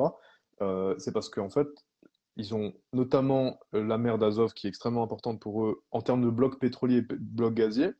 Et puis le côté de Odessa, en fait, donc la mer Noire. Et donc toute cette région-là a beaucoup de blocs. Alors, j'ai pas les cartes maintenant et je les ai pas publiées sur Twitter, mais il faut savoir qu'il y a beaucoup de blocs d'exploitation gazier qui sont extrêmement riches en mer Noire et en mer d'Azov aussi. Donc tout ça, ça rentre aussi en compte. Et puis après, c'est des questions stratégiques parce que voilà, la mer Noire, c'est extrêmement important pour la Russie pour revenir en fait dans les mers chaudes où elle n'a pas de port en dehors de Tartous, mais c'est un cas particulier. Euh, et donc la Russie a besoin, c'est un besoin vital. Et après, il y a toute la doctrine politique, etc., qui fait que si la Russie n'a pas d'influence en fait en Ukraine, etc., elle est plus proche, en tout cas dans la doctrine politique, elle est plus proche, elle est plus asiatique qu'européenne. Donc il y a aussi celui besoin d'avoir un pied quand même en Europe, besoin qui a été assouvi avec la Biélorussie, mais la Biélorussie aussi, enfin la Ukraine aussi doit rentrer dans le rang pour les Russes. En gros, c'est ça. Et d'ailleurs, la plupart des gens en Russie disaient depuis bien longtemps que l'Ukraine tôt ou tard rentrerait dans le rang un petit peu et que c'était juste un enfant gâté qui faisait un peu sa crise, mais que voilà, de tôt ou tard, les Ukrainiens reviendraient dans le rang, quoi. Et c'est la vision russe, évidemment. Très bien. Alors, du coup, je ne sais pas si vous avez une question, Dimitri ou Xav, une question en particulier. Une Bah, question. pour moi c'est bon personnellement. On a couvert un peu les sujets principaux, Alors, les plus moi, intéressants. question, mais simplement pour compléter un peu ce qui a été dit, je pense que les négociations qui sont en train de se tenir actuellement, il y a quelque chose, je sais pas comment dire, mais on voit que Poutine a essayé de construire un narratif autour de cette attaque. Encore une fois, il s'est pas réveillé un matin, il n'a pas envoyé les chars comme ça. Il essaye de légitimer, je pense que c'est ça qui est important, son action. Et je pense qu'il ne faut pas exclure la possibilité, l'hypothèse que, au final, ces négociations, où il pourrait arriver, entre guillemets, c'est pas lui qui est physiquement sur place, bien évidemment, mais où il pourrait arriver avec une position très ferme, qui évidemment sait qu'il ne sera pas accepté par le bloc occidental en disant simplement bah voilà bah on veut je dis n'importe quoi mais récupérer l'Ukraine, on veut que jamais qu'on signe quelque chose comme quoi jamais elle ne rentrera dans l'OTAN. On sait aujourd'hui que c'est des mesures qui contre lesquelles sont les Américains. Ils mettent en avant la souveraineté des peuples et donc ils refusent ce genre de choses, alors que par exemple on peut le souligner, la France elle est opposée à l'entrée de l'Ukraine dans l'OTAN. Et donc il y a une possibilité pour moi qu'il ne faut pas exclure, où il vient avec presque des demandes inacceptables et ensuite il se sert de ça pour légitimer une action encore plus forte en Ukraine.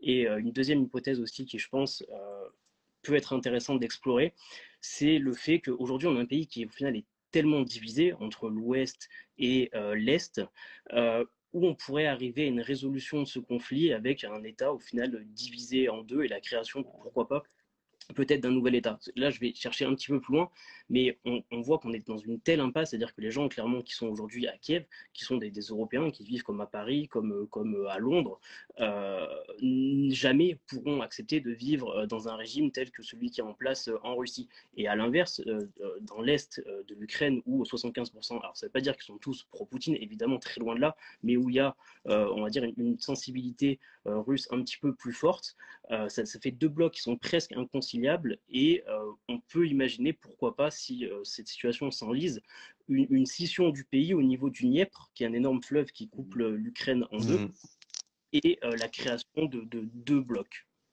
Absolument.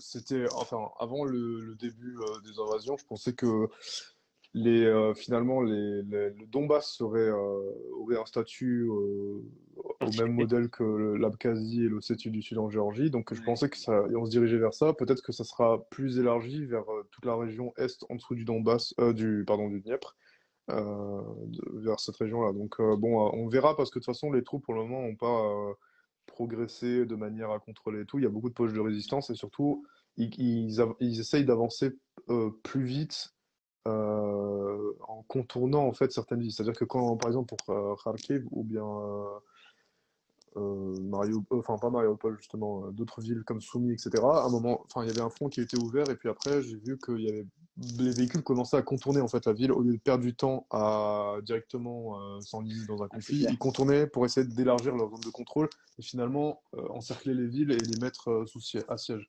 Notamment à Kharkiv où ils ont perdu quand même un certain nombre de troupes. Les Ukrainiens aussi ont perdu beaucoup. On communique moins parce que enfin, il y a aussi une question de morale, d'aspect psychologique dans tout ça sur le front. Mais voilà, c'est aussi les Ukrainiens ont perdu quand même pas mal de troupes. Hein. Je pense que les deux camps, d'ailleurs, sans vouloir rentrer trop dans le détail, mais tu aurais une estimation globale des pertes des deux camps J'ai une à estimation globale, mais aujourd'hui? par contre, ouais, j'ai une estimation globale à ce jour du conflit, mais je vais pas m'étaler D'accord. là-dessus parce qu'en fait, c'est Non, quelque je chose comprends. qui est extrêmement. Il y a une marge d'erreur en fait assez importante, et donc je préfère attendre en fait. Je pense que la fin des conflits, quand ça sera tassé au bout de quelques mois, on aura un Oui, bien sûr, on aura un vrai bilan, clairement. vrai Il faut bien bilan comprendre partie de à annoncer. une composante intégrante, la Bien diffusion sûr, bien sûr. d'informations, de victimes, de combien de Ouais, chars. absolument, absolument. Bah déjà il y a ça, et puis surtout les positions aussi ukrainiennes, parce qu'il y a un truc qui a été jamais fait. Alors si on veut faire un travail qui est juste, normalement, on doit donner aussi les positions ukrainiennes et les Ouais. positions russes. Mais par contre, en général, ça c'est peut-être un reproche que je fais un petit peu à la communauté OSINT avec qui je peux travailler, c'est que les positions, enfin il y a un parti pris en fait, ce qui est clair pour la plupart des gens, qui est de C'est la soutenir défense l'Ukraine. de l'Ukraine, Et bien d'ailleurs, en sûr. plus, oui, voilà, donc il y a des gens qui veulent vraiment pas donner des positions ukrainiennes, etc. Moi, je m'en fous en fait parce que j'ai un pied ni chez l'un ni chez l'autre, donc je donne les positions de ceux qui se montrent en fait. Si vous voulez pas être vu, en fait, vous avez des renseignements internes, etc. Faites votre taf et puis vous montrez pas, c'est tout. Il y a pas, enfin moi, j'ai pas de traitement favorable Non, bien pour l'un sûr, ou et c'est l'autre, objectif. et voilà. Ouais. C'est comme Et ça du qu'on mesure coup, la réalité du conflit. je reprends juste une question. Tu as donné le nom du livre sur les intentions américaines. Est-ce que tu pourrais juste le redire? Alors, c'est le grand échiquier de Zbigniew Brzezinski. Alors, il a un nom un peu difficile à écrire, moi aussi, j'ai beaucoup de mal à l'écrire. Le grand échiquier, Ouais, vous normalement, écrivez c'est juste Le Grand direct. Échiquier, c'est un classique, c'est un livre sorti en 97, mais c'est tellement... De toute façon, vous pouvez le retrouver sur notre page Instagram dans la story permanente pour la littérature. C'est tellement un classique à lire que voilà, c'est vraiment important, notamment pour l'Ukraine. Alors, il parle plein de pays, mais notamment pour l'Ukraine, pour comprendre ce qui se passe un petit peu. Alors, évidemment, c'est un livre qui est écrit en 97, donc là, les choses ont beaucoup évolué, même dans les intentions américaines, mais quand même, ça donne... il était conseiller à la sécurité nationale des États-Unis, donc voilà, c'est pas n'importe qui non plus. C'est d'ailleurs lui il me semble, si je dis pas de bêtises, a insisté sur l'idée que l'intérêt des Ouais, Américains, et on pourra en débattre, c'est évidemment d'avoir une Europe divisée. bien sûr. Oui, voilà, c'est ça. Il a un petit peu théorisé tout ça. Et je Le fait crois qu'il qu'il y ait une Europe plus faible que pour pas que- pas- plus faible et surtout pour pas que les Européens et les Russes se rapprochent un petit peu trop parce qu'en fait ce bloc-là zone pourrait tampon. être voilà, c'est pour ça aussi qu'il y a une zone tampon, mais il faut pas que les Européens et les Russes, en tout cas c'est ce qu'il a théorisé, se rapprochent beaucoup trop parce que sinon ça pourrait devenir un bloc compétitif par rapport aux États-Unis. Et d'ailleurs, le prochain problème maintenant que les Américains ont, c'est de voir émerger pas un bloc européen, enfin si russo-européen, mais plutôt sino-russe en fait maintenant, puisque les deux sont complémentaires sur un certain nombre d'aspects. La Chine avait beaucoup de retard en aspect. Alors, je parle juste de l'aspect militaire, mais par exemple, sur le plan militaire, ils avaient beaucoup de retard, notamment les moteurs des avions de chasse chinois. C'était vraiment. Ils maîtrisaient pas du tout cette technologie. C'est la Russie qui a beaucoup aidé. Évidemment, ils ont pillé aussi avec l'espionnage, etc., mais ça fait partie du truc. Mais ils ont beaucoup eu d'aide des Russes pour faire des moteurs, notamment, il me semble que la Russie fournissait des moteurs jusqu'à récemment, et là, ils ont un plan complet pour eux. Et donc, si vous voulez, la Russie a beaucoup a le cerveau et puis la Chine a un petit peu l'argent en fait et les usines de Et production. l'industrie. Donc, et l'industrie, voilà. Donc, c'est un peu important. Alors, la Russie s'industrialise aussi beaucoup, hein. Sur l'année 2021, ils ont ouvert, il me semble, 165 usines dans tout le pays, ce qui est quand même Ce qui est important. énorme. Pardon. Oui, et d'ailleurs, il y a des plans entiers qui ont été faits pour réindustrialiser les régions de l'Est, c'est-à-dire les régions qui sont proches de la Chine, etc., qui ont traditionnellement toujours été peu peuplées, peu industrialisées, etc. Mais là, il y a des gros plans qui ont été mis en place. Il y a notamment Power of Siberia 1 et 2 aussi, qui sont des pipelines qui ont été prévus justement pour compenser les pertes du marché européen potentiellement. Donc là, peut-être si ils perdent une partie du marché européen, ils vont le sentir. Mais à terme, si vous voulez, c'est la Chine qui va devenir le partenaire privilégié. Ils se sont débarrassés du dollar dans leurs réserves, etc. Et d'ailleurs, ils ont la deuxième plus grande réserve mondiale en termes de devises. Et ça, enfin, de valeurs, donc ils sont placés sur de l'or, plein de choses comme ça. Mais si vous voulez, ça, c'est un truc qui n'est pas évoqué, en fait. Donc, la plupart. Alors, l'idée traditionnelle, de manière générale, dans les médias mainstream, etc., c'est de dire que l'économie russe, c'est une économie pourrie et que, voilà, il n'y a rien du tout. Or, c'est absolument faux. Elle est revenue d'extrêmement loin et surtout, elle s'est renforcée sur certains aspects qui sont extrêmement stratégiques. Donc, ils ont mis en place aussi beaucoup de choses pour se renforcer. Et d'ailleurs, cette histoire de la Russie est extrêmement faible, ça vient d'un bouquin qui a été publié après la chute de l'URSS dans les années 2000, il me semble, d'un mec dont j'ai oublié le nom, mais qui montrait en fait, avec un regard absolument juste, hein, mais pour l'époque en tout cas, que la Russie était faible économiquement, etc. Or, maintenant, en 2022, on a sous-estimé l'évolution, que ce soit sur le plan militaire ou que ce soit sur le plan économique de la Russie. Quand ils ont débarqué en Syrie en 2014, personne ne s'attendait à ce qu'ils débarquent déjà, et puis surtout qu'ils débarquent avec autant de matériel, en fait, et du matériel neuf. Donc là, les Russes en plus, ont mis beaucoup de programmes militaires en cours. Il y a le Su-57 qui est sorti, Su-75, il y a le drone Okhotnik, il y a les drones dans tous les sens. Je rappelle quand même que la France n'a développé pas un seul drone pour le moment. Un drone mâle, Bah, pardon. Donc, on a commencé à lancer l'Eurodrone seulement dans la foulée, là, il y a alors ouais, quelques le jours. Eurodrone, enfin, on attend encore de voir voler en opération. Donc Voilà, là, il c'est n'est pas ça. encore On n'a sorti, même il pas n'a un pas été prototype, encore hein, utilisé. Il coûte extrêmement cher en termes de dépenses par rapport à ce qu'il rapporte. Là, la Russie peut produire des choses similaires, voire furtives, en voire un peu masse. meilleures, en masse et surtout beaucoup moins cher. Donc ça, si, c'est le problème. Et c'est pour ça que des pays comme la Turquie sont des concurrents directs. C'est des pays émergents, mais qui ont bénéficié de la délocalisation industrielle de l'Allemagne notamment, et qui ont réussi à rebondir avec des fonds qataris, des fonds du pays du Golfe, etc., Ouais. à rebondir, et des ingénieurs aussi pakistanais, etc., à rebondir et à fabriquer leurs propres drones. Donc les Le TB2 qui sont des drones Bayraktar extrêmement... Voilà, Bayraktar, qui bombarde les Russes actuellement. Ouais, Bayraktar, Turkish Aerospace Industry, etc. La Turquie était pas du tout connue avant, il y a même 10 ans, quelque chose comme ça, pour une industrie militaire. Aujourd'hui, elle a une industrie militaire quand même significative. Et on les complète. voit sur les marchés africains, on les voit parce qu'en plus, ils proposent des drones extrêmement, avec un rapport qualité-prix extrêmement intéressant, notamment pour les pays africains qui n'ont pas forcément les fonds, et voilà. Et puis la Turquie est moins regardante aussi à la vente, c'est-à-dire Ouais. ils vont moins être La douane, tolérants. Enfin, ils vont mettre moins de pression si jamais vous utilisez des armes n'importe comment. Donc il y a ça, cet aspect-là aussi à prendre en compte. Et puis, un autre pays aussi, c'est la Chine, de la Chine qui propose de l'armement. Et c'est pour ça qu'on voit beaucoup d'armements, même au Moyen-Orient aujourd'hui, des fusils, des pistolets, etc., chinois en fait aujourd'hui. Et ça veut dire que la Chine est en train de prendre le pas sur des marchés qui étaient en plus traditionnellement russes de base, avec des Kalachnikov, etc. Alors la Chine a ses propres versions, mais voilà, ils sont en train de, ah, tout ce bloc-là, un petit peu à l'est, incluant la Turquie, parce que la Turquie joue un plus de trouble. Ils sont pas vraiment, notamment dans l'Occident, mais pas vraiment, notamment à l'est, ils ont leur propre jeu. Mais tout ce bloc-là qui est en train de se former est en train de prendre le pas. Et des pays comme l'Iran, notamment, je pense à l'Iran, qui réussissent à développer des drones kamikazes, etc., qui sont extrêmement intéressants à étudier pour un pays qui est entièrement asphyxié par les sanctions. Donc ça aussi, c'est à prendre en compte. Et c'est des pays, en fait, ils ont été sanctionnés pendant tellement longtemps et on a tellement tapé dessus qu'ils vont jamais se ranger de l'autre côté. Ils vont se ranger en fait naturellement chez les Chinois, et d'ailleurs c'est ce qui se fait déjà, chez les Russes, etc. Et donc quand ça va être négocié, et d'ailleurs même les pays comme Israël, hein, parce que Israël on en parle comme souvent proche des Américains, mais il est extrêmement possible qu'ils changent leur point d'intérêt et qu'ils se tournent plutôt vers l'Est. Donc voilà, on assiste quand même à une émergence d'un nouveau bloc, et ça s'est accéléré avec l'histoire de l'Ukraine, à voir comment ça se passera dans les prochaines années. Bah, écoutez, les gars, déjà, c'est ultra complet, c'est super intéressant. Moi, je voulais juste que, pour clôturer en fait ce live, donc on l'a déjà dit pendant le dernier live qu'on avait fait, c'est de bien choisir ses sources d'information. Donc, ce que tu avais rajouté, Dimitri, la dernière fois, c'était regarder Diversifié. d'un côté les médias russes, par exemple, d'un autre côté les médias occidentaux, et ensuite regarder en fait ce qui se passe, se baser sur les faits. Et Ouais. c'est ce que tu fais aujourd'hui, Casus, sur Twitter, énormément. Je sais que tu Alors, as du contenu sur Instagram, mais qui est beaucoup plus rédigé, tandis que sur Twitter, ça va être vraiment ce qui se passe à la minute. voilà. Euh, Alors ça, c'est pour les faits. le conflit ukrainien. Après, on fait un peu plus aussi, etc., des analyses, et puis on fait de la géolocalisation, on essaie de faire pas mal de, enfin, moi en tout cas, j'essaie de faire pas mal de choses sur Twitter.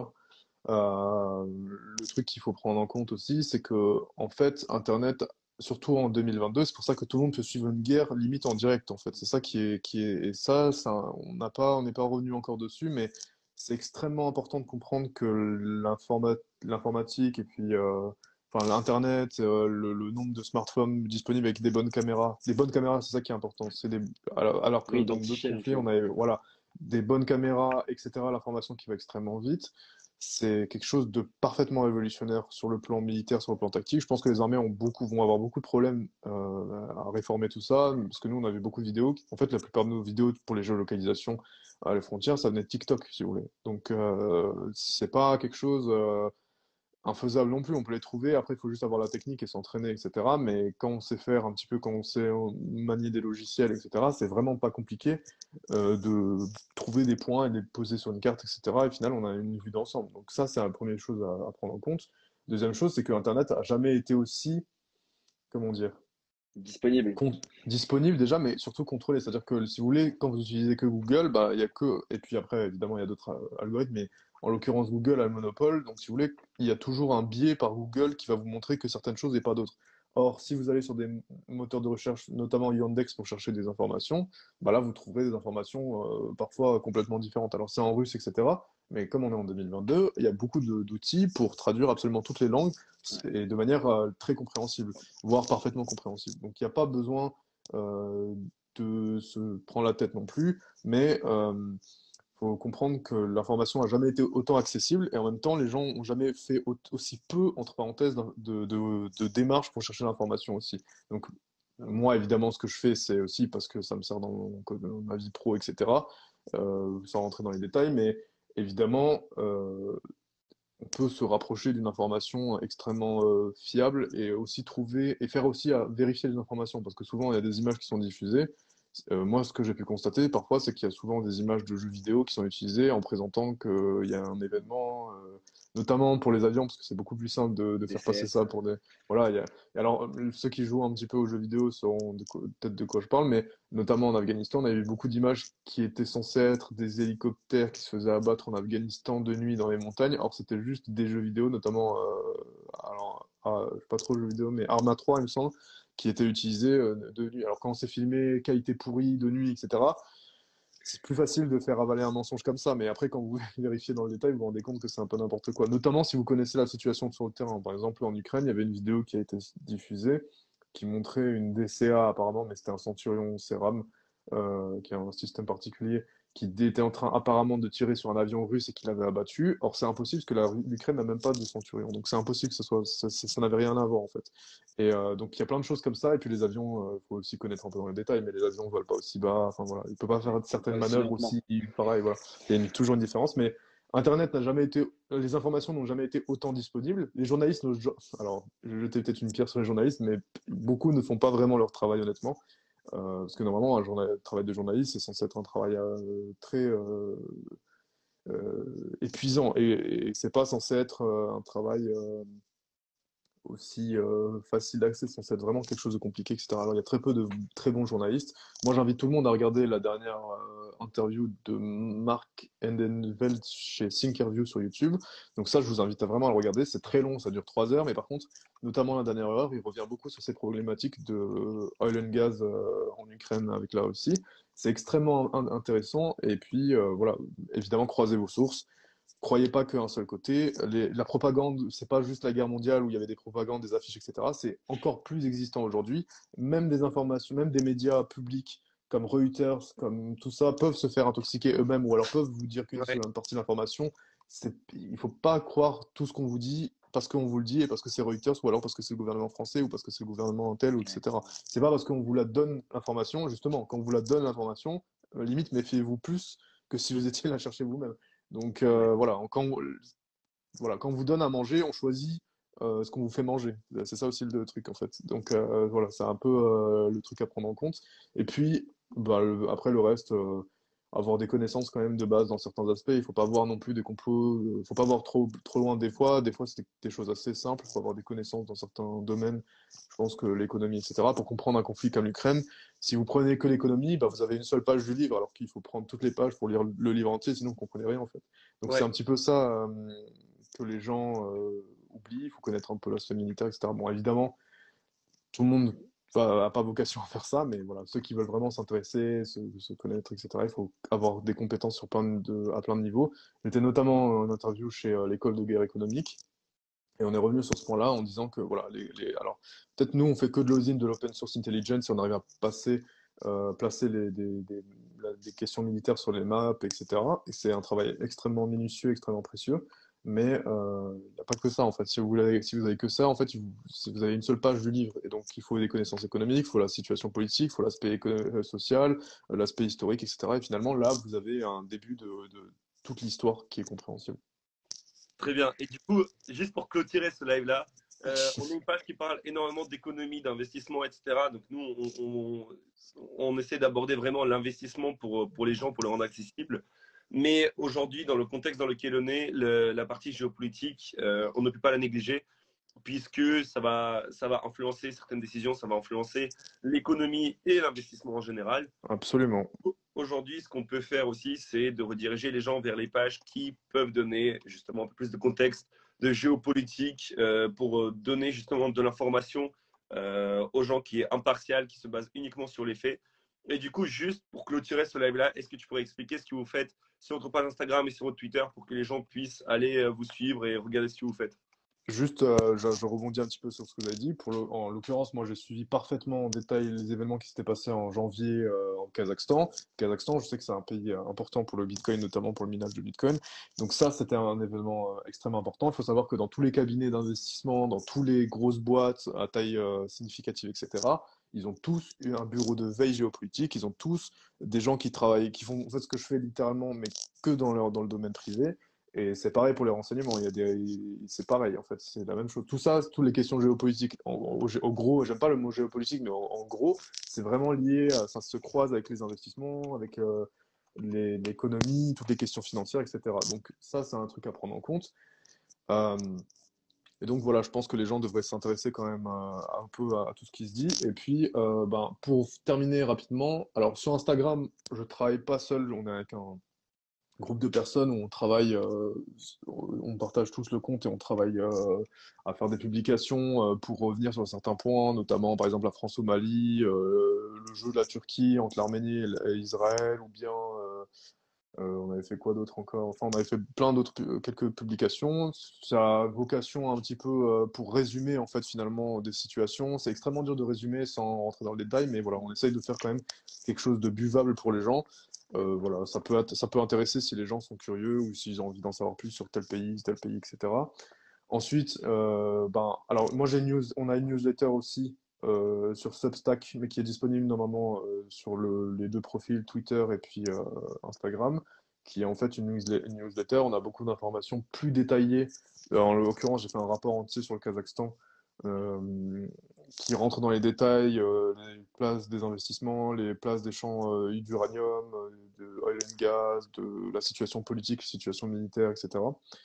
Et puis après, on a donc le compte Twitter qui sert à faire de la veille en fait permanente sur différents sujets. Après, de temps en temps, on fait un peu, enfin moi je me permets un peu de commenter certains trucs, de rebondir, faire un peu de l'analyse, etc.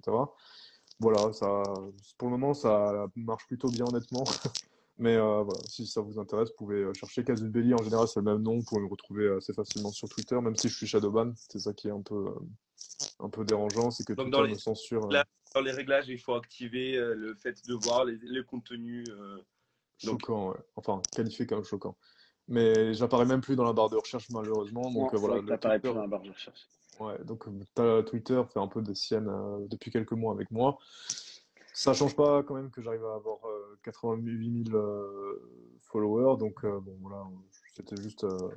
Faut chercher un petit peu, mais ça, je suis assez trouvable. Je pense que via Instagram, on peut me retrouver assez facilement. Et puis voilà.